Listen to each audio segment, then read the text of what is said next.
I was so tempted to pick this up a little bit before showing you guys the before of my pantry, because just looking at it gives me like a tightness in my chest. But I lit a candle, I surveyed the damage, and I remembered one of my favorite quotes, which is, the best way to do something you don't want to do is quickly. I started by removing every single thing from the pantry and just putting it on a different surface.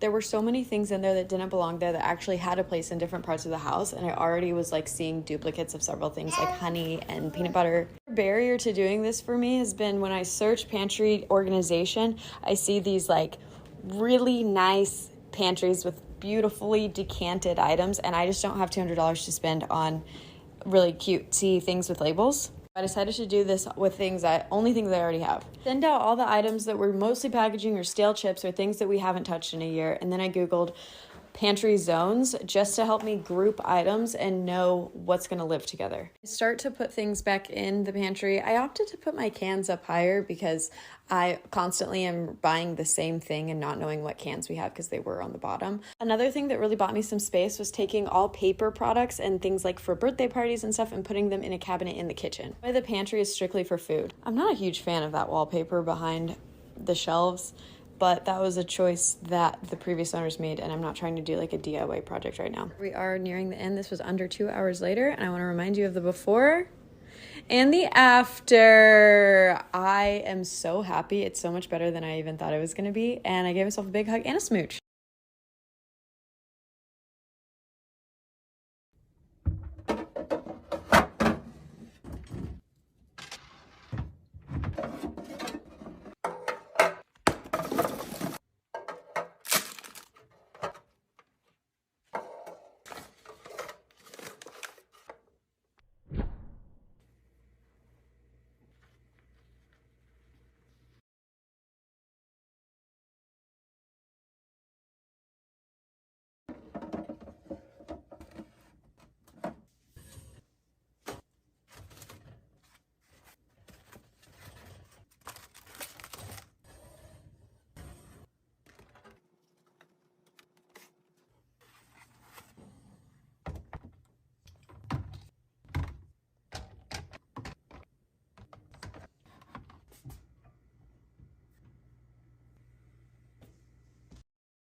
don't mind.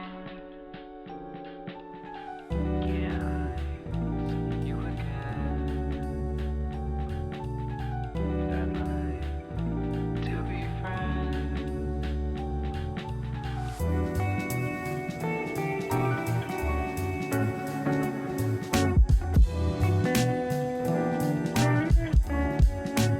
Welcome back, beautiful people. I had a cancellation this morning, so at my first client's house, I've been meaning to do her pantry for months, and I haven't got around to it, but I had extra time today, so this is what we did. So, of course, we're going to start by taking everything out, as we do. I also did have her permission to throw away any old or expired food. I do have a text message proving that for those who still don't believe me.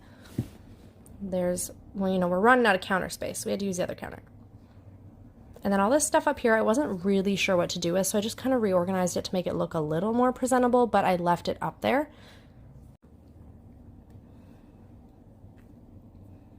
And then I made sure to sweep and get behind all of those things, get the floor all clean in there. I took everything out of boxes, and that included his Coke Zero. The Coke ended up going in the fridge. We checked expiry dates. This one was iffy, but I kept it anyways. Food's expensive. Got rid of the box regardless because we don't do boxes. And everyone's going to be like, how can you tell if it's expired? You fucking bite it. If a cracker's expired, you will know. I just took everything out of boxes, dog treats. I started to categorize things together. So I had an area for crackers, an area for cereal, an area for all these dog treats. You can see it all there. So that once I go to put things in bins, it makes my life a little easier. Again, get rid of all the boxes. Then I had 2 big bins for chips, full bags and half bags. Then we had snack bins.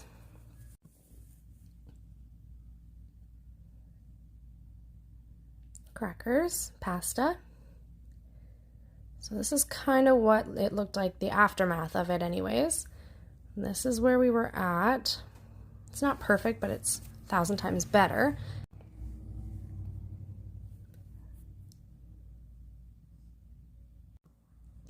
So I've ended up putting those drinks in there. That's the dog food, the pasta. Those are like flour, sugar, chips, cereal, breakfast, miscellaneous cooking stuff, baking stuff, tea, popcorn, crackers. And then up top we just had sauces, vinegars, and all that fun stuff. And then 2 snack bins, one for candy, one for granola bars. And that was the final product. Hope you like it.